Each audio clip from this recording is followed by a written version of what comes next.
लाडक्या बहिणींना आम्ही भाऊबीज देणार. लाडक्या बहिणींच्या बँक खात्यावरती भाऊबीजची ओवाळणी जमा होणार. अहो, पण भाऊबीज संपून तर 2-3 दिवस झाले, अजून लाडक्या बहिणींना भाऊबीज मिळणार कधी? का ही भाऊबीजची ओवाळणी तुम्ही पुढच्या वर्षी देणार, असा प्रश्न आम्ही नाही तर लाडक्या बहिणी विचारत आहेत.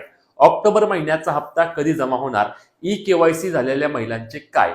त्यासोबत ज्यांना पती वडील नाहीयेत त्या महिलांनी काय करायचं, सविस्तर विश्लेषण आपण आजच्या व्हिडिओच्या माध्यमातून करणार आहोत. त्यामुळे व्हिडिओ शेवटपर्यंत पाहायचा आहे. चॅनलवर नवीन असल्यास चॅनलला सबस्क्राईब करायला, तुम्ही फेसबुक पेजवर पाहत असल्यास पेजला फॉलो करायला विसरू नका, जेणेकरून तुम्हाला या सर्व अपडेट सर्वात आधी मिळणार आहेत. तर नमस्कार लाडके बहिणींनो, मी विराज. तर लाडकी बहीण योजनेअंतर्गत भाऊबीजची ओवाळणी आम्ही जमा करू, असे आपले उपमुख्यमंत्री एकनाथजी शिंदे यांनी मागील काही दिवसांपूर्वी सांगितले. आणि त्यानंतर लाडक्या बहिणी या आशेवर होत्या की आम्हाला भाऊबीजच्या दिवशी सरकारकडून पुन्हा एकदा ओवाळणी मिळेल आणि ऑक्टोबर महिन्याचा आम्ही आधीचे पैसे मागत नाही, म्हणजे आम्ही तुम्हाला ऍडव्हान्स पैसे मागत नाही, तर आम्हाला या महिन्याचा हप्ता फक्त भाऊबीजच्या निमित्ताने या महिन्यात द्या, एवढीच काही ती मागणी करतोय. असं म्हणून लाडक्या बहिणींना वाटलं की खरंच आम्हाला भाऊबीजचा हप्ता आजच जमा होईल, म्हणजे भाऊबीजच्या दिवशी जमा होईल. त्या दिवशी कोणालाही पैसे आले नाहीत. त्यानंतर एक दिवस गेला तरीही कोणाला पैसे आले नाहीत. मग आता या लाडक्या बहिणींना तुम्ही भाऊबीज देणार, ती भाऊबीज देणार कधी?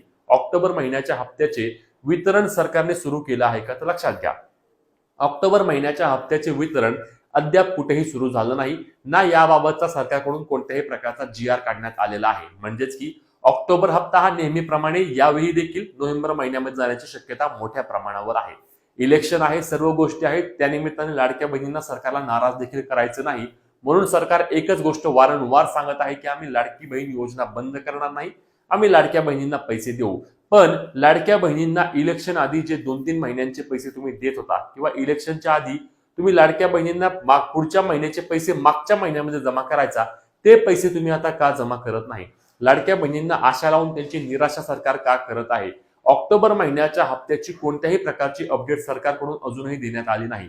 अनेक माध्यमांनी याबाबत बातम्या चालवल्या की ऑक्टोबर महिन्याचा हप्ता या महिन्याच्या आठवड्यात शेवटच्या आठवड्यात जमा होणार आहे, 2-4 दिवसामध्ये पैसे येणार आहेत. परंतु लाडक्या बहिणींनो, यामध्ये सत्य परिस्थिती एवढीच आहे की लाडकी बहीण योजनेचा ऑक्टोबर महिन्याचा हप्ता तुम्हाला या महिन्यामध्ये मिळण्याची शक्यता मोठ्या प्रमाणावर कमी आहे, कारण अजून कोणत्याही प्रकारचा जी-आर ऑक्टोबर महिन्याच्या हप्त्याचा आलेला नाही. राहिला दुसरा महत्वाचा मुद्दा, तो म्हणजे ई-केवायसीचा. सरकारच्या वतीने सांगितलं जातंय की जवळपास लाडकी बहीण योजनेअंतर्गत ई-केवायसीचा आकडा 1.5-2 कोटींच्या घरात पोहोचला आहे. एवढ्या महिलांनी आपली ई-केवायसी योग्य पद्धतीने पार केलेली आहे. परंतु यामध्ये एक महत्वाचा प्रश्न अनुत्तरित राहतोय, तो म्हणजे ज्यांना पती किंवा वडील नाहीत या लाडक्या बहिणींनी ई-केवायसी करताना त्या ठिकाणी कोणाचा आधार नंबर द्यायचा, त्यांची ई-केवायसी प्रक्रिया कशी पूर्ण व्हायची, याबाबत वारंवार आम्ही व्हिडिओच्या माध्यमातून देखील सरकारला विनंती केली की अशा महिलांनी काय करायचं, याबाबत सरकार कोणता निर्णय घेणार आहे की नाही. मागील काही दिवसांपूर्वी पत्रकारांनी ज्यावेळी उद्योग मंत्री, आपले जे महाराष्ट्राचे जे उद्योग मंत्री आहेत, त्यांना हा प्रश्न विचारला, उदय सामंत यांना प्रश्न विचारला की लाडकी बहीण योजनेबद्दल ज्यांना पती वडील नाहीत त्यांची ई-केवायसी करायची कशी, त्यावर त्यांनी सांगितलं होतं की आम्ही काय करू, आम्ही आता महिला व बालविकास विभागाच्या ज्या मंत्री आहेत आदिती तटकरे यांची भेट घेऊ आणि त्यांना ह्या संदर्भातील विषय मांडून यावर लवकरात लवकर तोडगा काढू. परंतु यावर कोणताही तोडगा निघाला नाही. सरकारच्या वतीने कोणत्याही प्रकारे जी-आर काढून याबाबत सांगितलं नाही, किंवा महिला व बालविकास विभागाच्या मंत्र्यांनी देखील याबाबत कोणत्याही प्रकारची अपडेट दिली नाही. मग या ज्या महिला आहेत की ज्यांना पती देखील नाहीत, वडील देखील नाहीत, यामुळे त्यांची काय चूक असणार आहे? अनेक महिला या विभक्त राहतात, अनेक महिलांचा घटस्फोट झालाय, अनेक महिला या अनमॅरिड म्हणजे की अविवाहित आहेत आणि त्यांना वडील नाहीयेत. मग त्यांनी त्यांची ई-केवायसी करायची कशी? यावर सरकारचं मत काय होतं, आम्ही पतीचा किंवा वडिलांचा आधार नंबर का घेतोय की आम्हाला कुटुंबाचे वार्षिक उत्पन्न तपासायचे आहे, कुटुंबामध्ये कोणी नोकरीला आहे का ते तपासायचं आहे. तुम्ही 100% तपासा, परंतु एखाद्या कुटुंबाचं रेशनिंग कार्ड त्यांच्या वडिलांची किंवा पतीचे नाव असते, त्या महिलांनी करायचे काय? त्यांना त्यांची आई असेल किंवा भाऊ असेल असे कोणाचे तरी त्या ठिकाणी आधार नंबर टाकून ई-केवायसी करून घेण्याची प्रक्रिया सरकारने सुरू करावी आणि त्यांना ही ई-केवायसी करण्याची मुभा द्यावी. अन्यथा अशा अनेक महिला आहेत, रोज अनेक महिला मेसेज करतात, रोज अनेक महिला कॉल देखील करतात की आम्ही आमची ई-केवायसी करू कशी.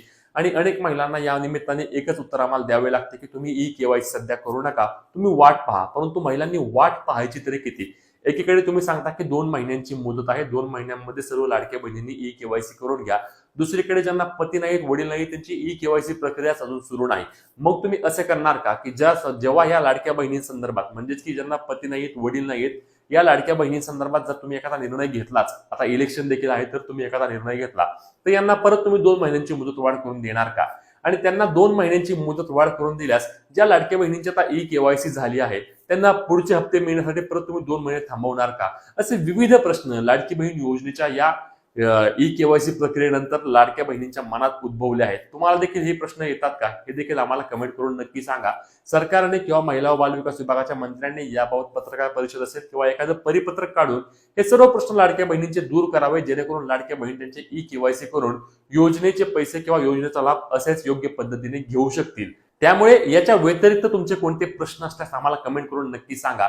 आता या आपल्या व्हिडिओचा जर एक सर्वांश घ्यायचा म्हटलं तर सारांश घ्यायचा म्हटलं तर आपण एवढं सांगू शकतो, ऑक्टोबर महिन्याच्या हप्त्याबाबत सरकारकडून कोणत्याही प्रकारची अपडेट देण्यात आली नाही आणि लाडकी बहीण योजनेबद्दल अजून अनेक असे प्रश्न आहेत की ई-केवायसी संदर्भात जे अनुत्तरित राहत आहेत आणि लाडक्या बहिणी संदर्भातील या प्रश्नांवर सरकारने नक्कीच विचार करून लवकरात लवकर निर्णय घ्यावा.